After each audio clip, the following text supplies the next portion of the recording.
मंसूर जाफ़र से हम मज़ीद बात भी करेंगे, but let me build another scenario Sadia. और ट्रंप ने वैसे तो आज कल ये कहा है, लेकिन उससे पहले वो कह चुके हैं कि रेजिम चेंज हो चुकी है। अच्छा, और उन्होंने ये भी कहा कि जी हम इनकी एयरफोर्स ख़त्म कर दी, हमने इनकी नेवी ख़त्म कर दी। इस वक्त जो ईरान का ऑयल है वो उसको कौन करता है कंट्रोल? उसको IRGC कंट्रोल करता है, रेवोल्यूशनरी गार्ड्स कंट्रोल करते हैं। I guess 70 to 80% of Iranian oil. और उसके बाद से जब से जंग शुरू हुई है उस वक्त से लेके अब तक आबनाए हुर्मुज़ से जो ऑयल निकल रहा है उसको कंट्रोल कौन कर रहा है? IRGC।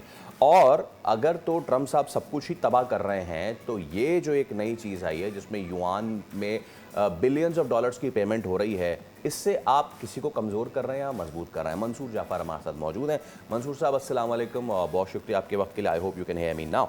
मंसूर साहब, इससे पहले कि मैं IRGC वाली बात करूँ, ये जो मामला इस वक्त है डोनाल्ड ट्रंप का कि एक दिन आते हैं और कहते हैं कि आज जंग ख़त्म, अगले दिन आते हैं और कहते हैं कि मैं पत्थर के दौर में ईरान को ले जाऊंगा।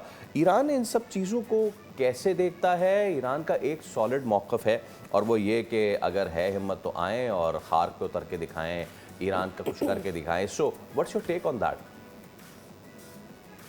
जी, मैं समझता हूँ डोनाल्ड ट्रंप साहब ने ना सिर्फ एक बार फिर अपनी कौम का और अपने टैक्स पेयर का जो कीमती पैसा है वो बर्बाद किया है, ख़ास तौर पे अमेरिका के पूरे टीवी नेटवर्क्स का प्राइम टाइम खरीद के, और उसमें अपनी वही लायानी और बेहंगम और किस्म की गुफ्तगू जो है वो रिपीट करके, और उसका नतीजा ये हुआ कि जिस आबराए हुर्मुज़ को वो बड़ा गैर अहम करार दे रहे थे और कह रहे थे कि जिनको ये तेल चाहिए वो जाके खुद खुलवा लें, उसके ऐलान के इस ऐलान के फ़ौरन बाद ही उनकी जो स्टॉक मार्केट्स हैं, उसमें जो तेल की कीमतें जो हैं वो बढ़ना शुरू हो गई, और ख़ास तौर पे जो फ्यूचर एक डील्स होती हैं, जो सौदे हैं, उसमें एक गिरावट देखना शुरू हो गए।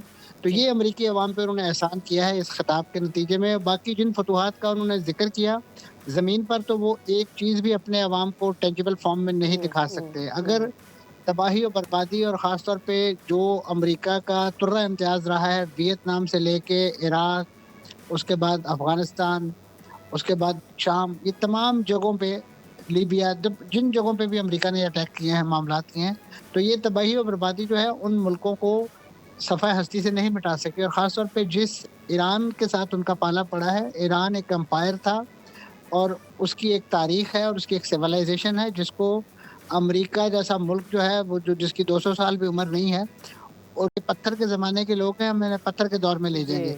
दूसरी तरफ उसी तकरीर में वो फरमाते हैं कि इस वक़्त हम जिस क़यादत से बात कर रहे हैं वो बड़ी रीज़नेबल है और बड़ी अक्लमंद है और बहुत ज़्यादा एनलाइटेंड है और वग़ैरह-वग़ैरह।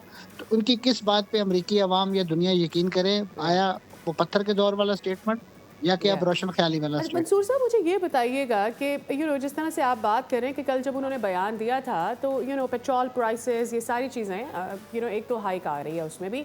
बिसाइड्स आपको क्या लगता है कि क्या डोनाल्ड ट्रंप कोई मकसद होता है ना, आपको अपनी आवाम को एतमाद में लेना है, आपको कोई खसूसी ऐलान करना है, स्टेक होल्डर्स के लिए करने जा रहे हैं, आप दूसरे मुल्क के लिए करने जा रहे हैं, कुछ भी क्या अचीव करना चाह रहे थे ये जो उनकी ताज़ा स्पीच आई है डोनाल्ड ट्रंप की? कुछ भी नहीं, उनका सिर्फ़ और सिर्फ़ अब क्योंकि वो जो सोशल मीडिया जो नेटवर्क है, अब उसके बाद से सोशल ट्रुथ पर उनके बयानात जो हैं वो अपनी अहमियत खो चुके थे और लोग उन पर अब यकीन करना छोड़ दिया था। तो उन्होंने अभी एक नया मीडियम जो है प्राइम टाइम शो, अब बेसिकली ये अपने आप को अभी भी वो एक टीवी का जिस तरीके से वो मुख्तलिफ ये सीरीज़ करते रहे हैं, उस नौइयत की सीरीज़ का ही अपने आप को हिस्सा समझ रहे हैं। कतई रिश्ते के एक इंतहाई अहम ज़िम्मेदारी पर इस वक़्त फ़ाइज़ हैं। तो उन्होंने उसी तरीके से अपने अवाम को यकीन दिलाने की कोशिश की है। तो अवाम को तो अब वो हीट पहुँच रही है ना जो इस जंग के नतीजे में पैदा हुई है। अब उनके मॉर्गेज के रेट बन रहे हैं, उनके जो बैंकों के सूद की शरह बढ़ रही है। उसके साथ-साथ जो उनकी पेट्रोलियम की कीमतें, अब वो लोगों को कहते हैं अमेरिका को हमारा तो तेल बहुत वाफ़िर है, लेकिन उन्हें ये नहीं पता कि यहाँ से जितनी उनकी ज़राअत के लिए खाद है, इसी तरीके से जो उनकी रेयर अर्थ मिनरल्स हैं, वो सारी की सारी इसी आबनाए हुर्मुज़ से गुज़र कर जाती हैं। तो अब अपने अवाम को उस ज़िमन में पहुँचने वाला जो नुकसान है, उसका वो कैसे मदावा करेंगे? और दूसरा, जिन खित्ते के ममालिक को वो आज तक लूटते रहे हैं पेट्रो डॉलर के नाम पर, वहाँ पे अपनी एक नाम नहाद सिक्योरिटी अम्ब्रेला कायम करके जिसको एक ही आन में ईरान ने ताराज करके रख दिया है। आज उन्हें भी बीच मंझार में छोड़ गए हैं कि आपने अपना तेल बेचना है, तो इस आप भी गुजरगाह को खोलें। अगर वो इतने हिम्मत वाले होते या इतने जोगे होते तो वो पहले खुलवा लेते। वो तो सही है। आज भी ईरान से अपने 3 जजीरे वापस नहीं ले सके। सब्सक्राइब करें और बेल दबाएं ताकि कोई खबर रह न जाए।